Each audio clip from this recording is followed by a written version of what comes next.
Bismillahirrahmanirrahim. Assalamu alaikum and welcome, dear students. I hope you're all doing well. So dear students, today we will start grammar, and the first topic here we have present perfect continuous tense. This tense expresses an action that started in the past and still continues in present. It is used to state an ongoing action that has started at a point in the past. A time reference is also used in the sentence to show that when the action started in the past or for how long the action continued.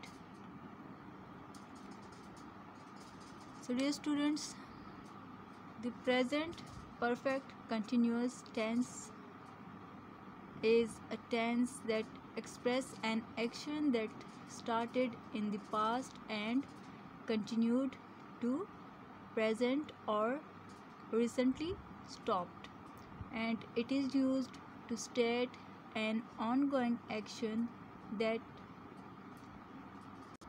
has started at a point in the past.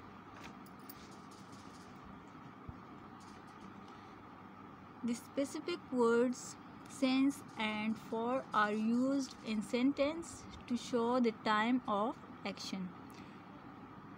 The word since is used if the exact starting time of action is known or intended to be reflected in the sentence.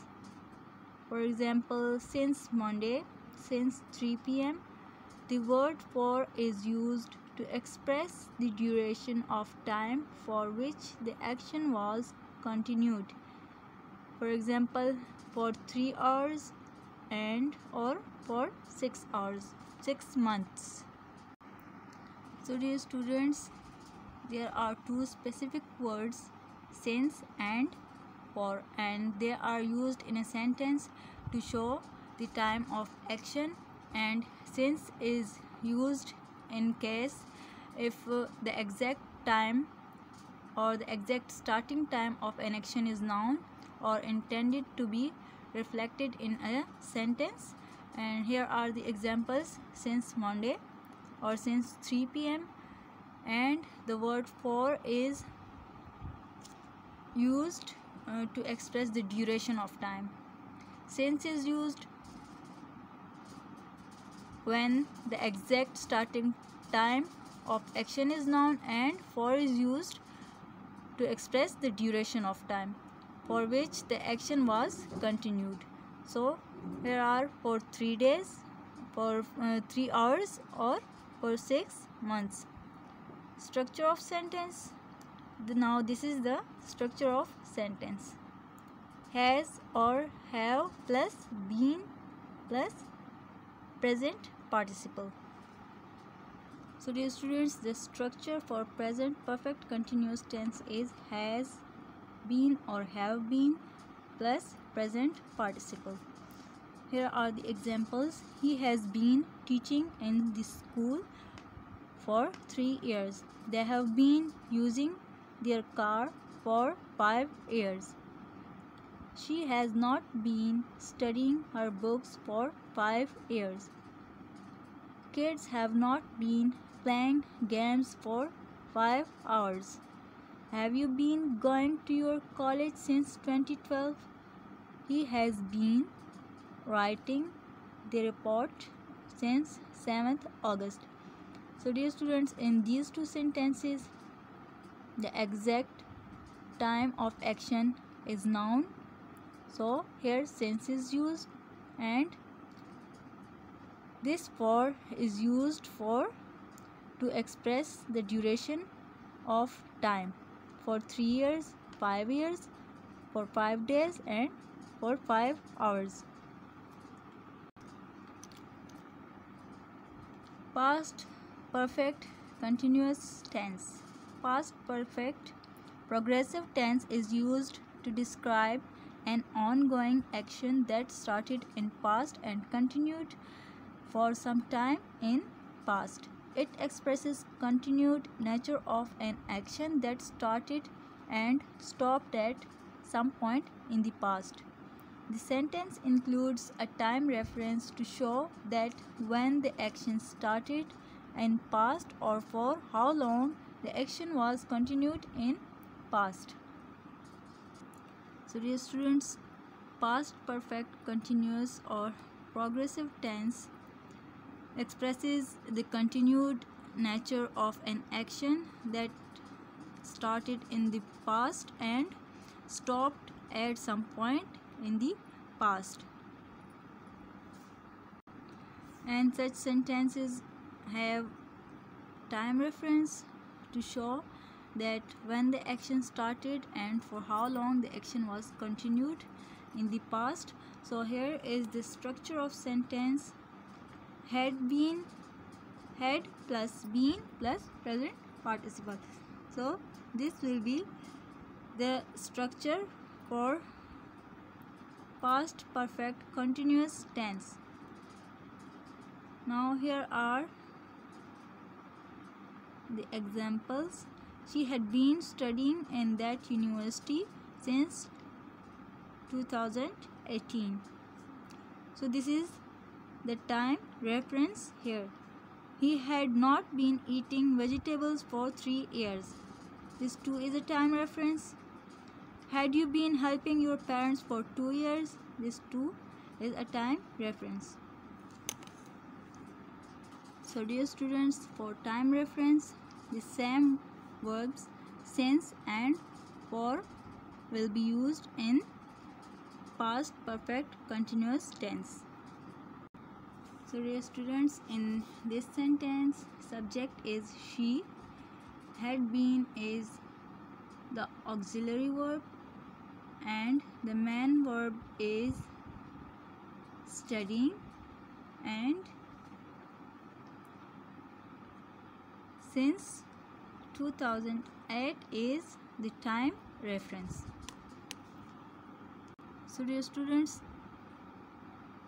a simple definition of past perfect continuous tense is that it is a tense that expresses the past in the past. A tense that expresses the past in the past.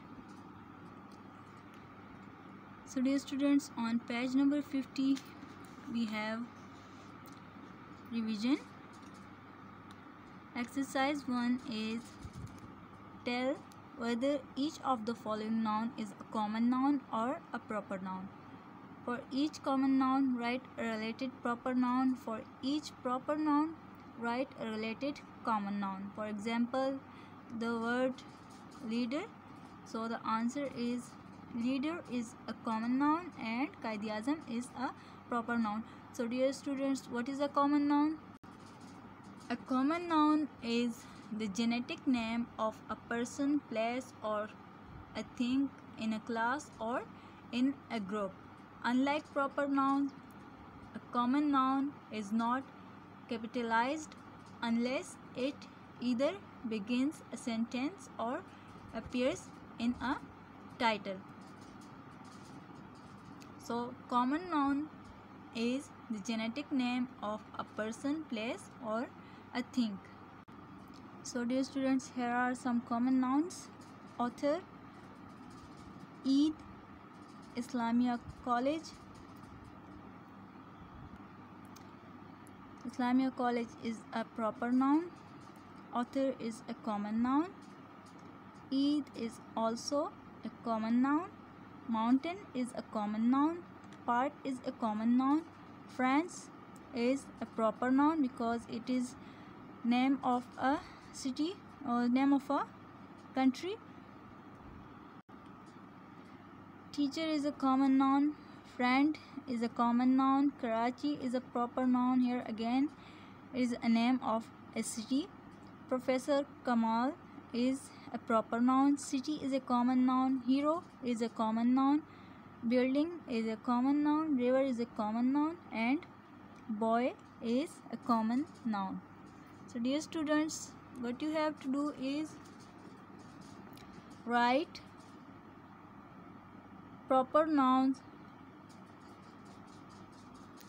related to common noun and write common noun related to proper noun.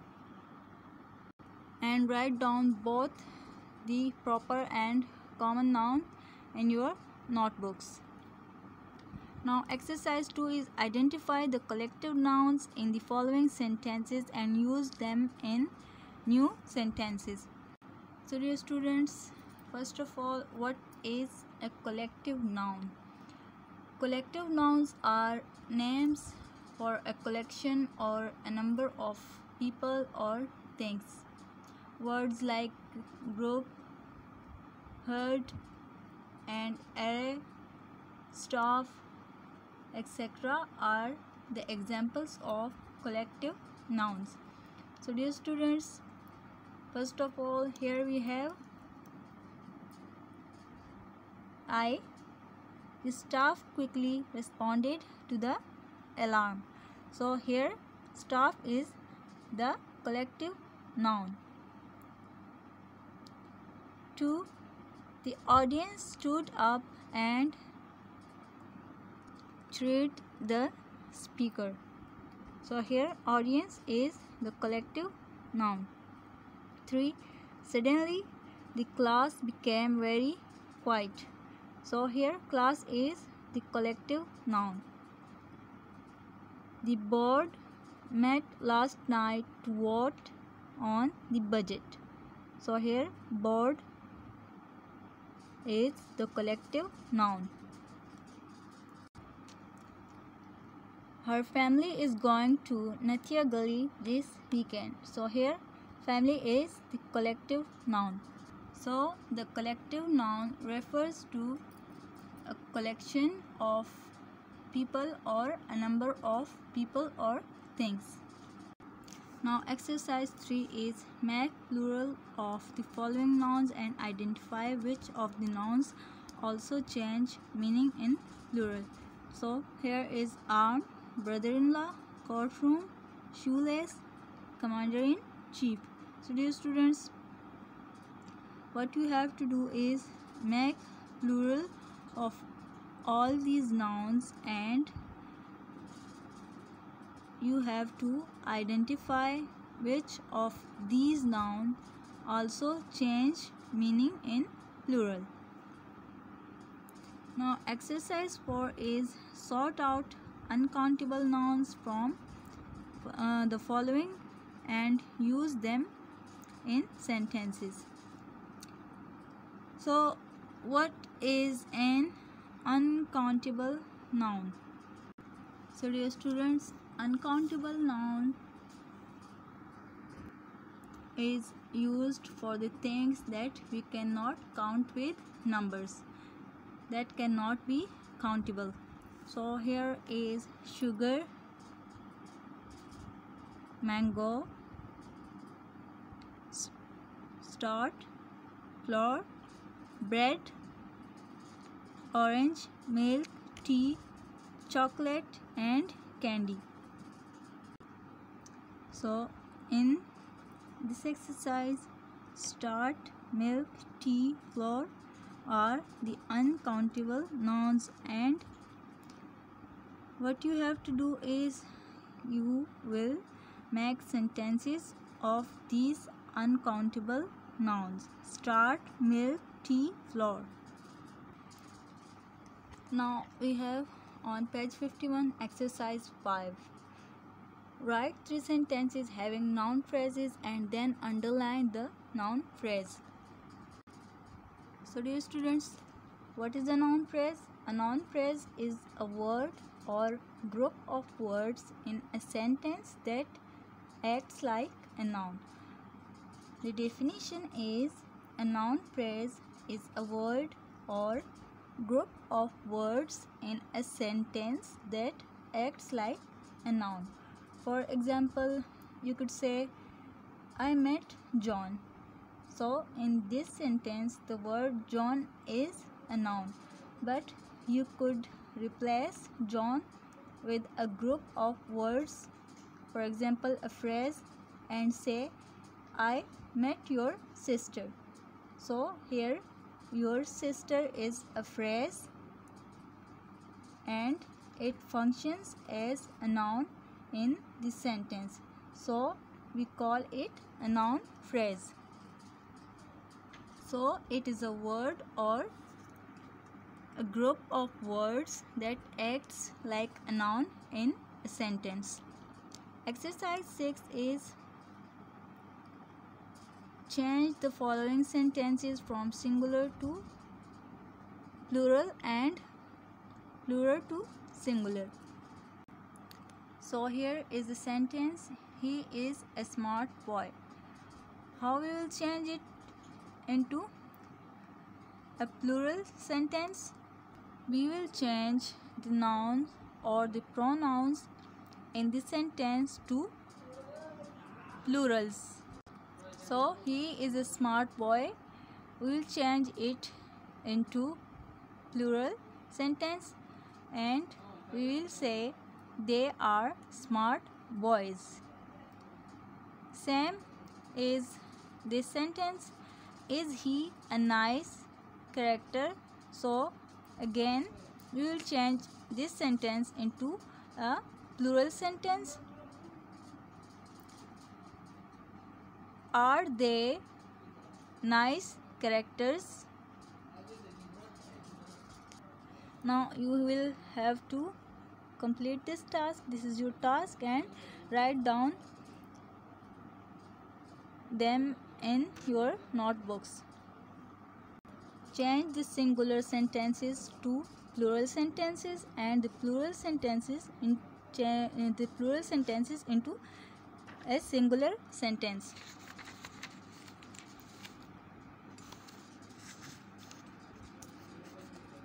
Now exercise 7 is rewrite the following sentences by replacing the underlined words with pronouns. So Farid planted the cucumbers so that Farid would have the cucumber for salad. Here the underlined word is a noun. We have to change it to into a pronoun. So we will write he instead of Farid and them in the place of cucumber. So dear students, complete these sentences and do this exercise in your textbook. Now exercise 8 is underline the pronoun antecedent in the following sentences. So dear students, what is a pronoun antecedent? Dear students, when a pronoun is used in a sentence, it must have a corresponding noun at the beginning of the sentence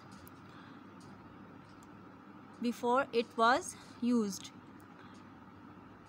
This particular noun which is referred by the pronoun that comes later is known as antecedent of that pronoun. And so the meaning of an antecedent is that a thing that existed before or logically precedes another. But the simple meaning is a thing that existed before. So dear students, a pronoun and its antecedent must agree. They should both be singular or both be plural.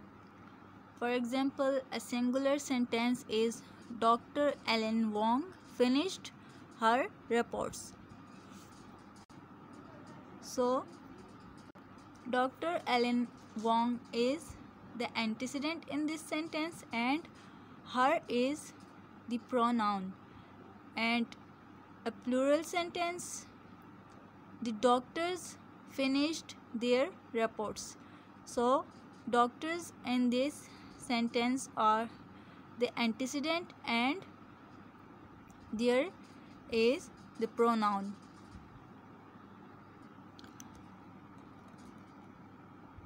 Salman sent Roman the address of the house that he had bought. So in this sentence, Salman is the antecedent and the pronoun antecedent. Salman is the noun and word he is the pronoun antecedent. The first thing Mrs. Ali reads in the newspaper is the comic strips that she loves. So in this sentence, Mrs. Ali is the noun and she is the pronoun antecedent.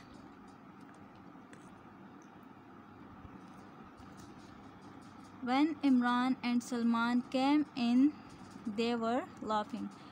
So Imran here is the noun or the noun antecedent and they is the pronoun antecedent. Although the tree lost several branches in the storm, it is still healthy. So here tree is the noun antecedent and it is the pronoun antecedent.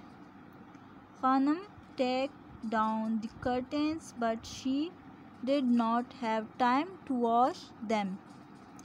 So here Khanum is the noun antecedent and she is the pronoun antecedent, and curtains is the pronoun the noun antecedent and them is the pronoun antecedent.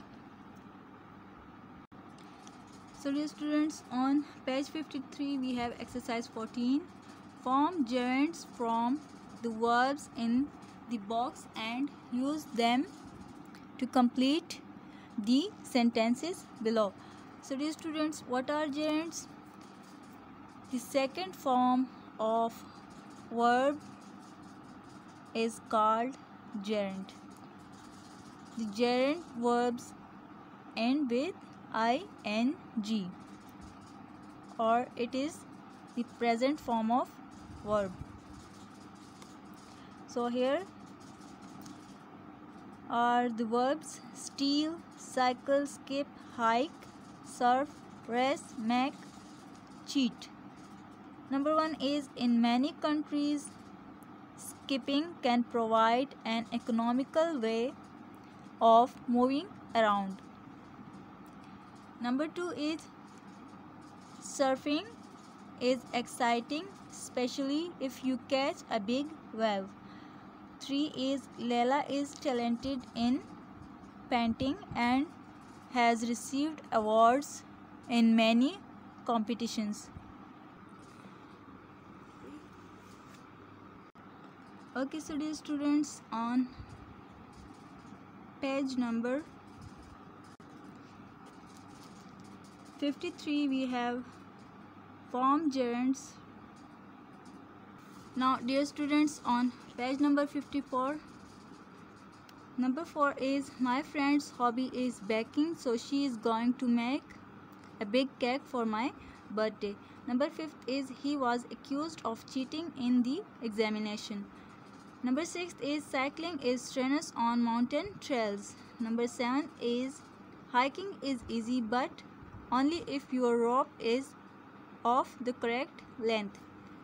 Number 8 is race is a dangerous sport. Dear students, 8 is racing is a dangerous sport. Here we will add ing at the end of the verb race.